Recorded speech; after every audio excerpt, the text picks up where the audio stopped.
હા, તો તેમાંથી એક અગત્યનો પોષક તત્વ છે કાર્બોદિત. હું તમને બધાને આજે કાર્બોદિતની કસોટી જણાવીશ. તેના માટે આપણે ભાત લીધા. આપણે જોવું છે કે ભાતની અંદર કાર્બોદિત હાજર છે કે નહીં. તેના માટે આપણે ટેસ્ટ ટ્યુબમાં ભાત લેશું. હા, આ ટેસ્ટ ટ્યુબમાં મેં ભાત લીધેલા છે. તો હવે આપણે તેની અંદર પાણી ઉમેરીશું.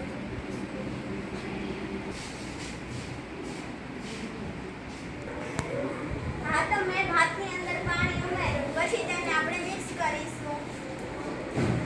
તેની અંદર આયોડીનના 2-3 ટીપા ઉમેરીશું. હા, તો જો મેં ભાતની અંદર પાણી ઉમેરીને તેને મિક્સ કર્યું. હવે તેની અંદર આપણે આયોડીનના 2-3 ટીપા ઉમેરીશું.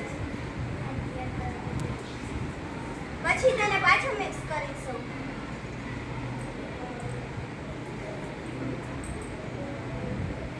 જો કેવો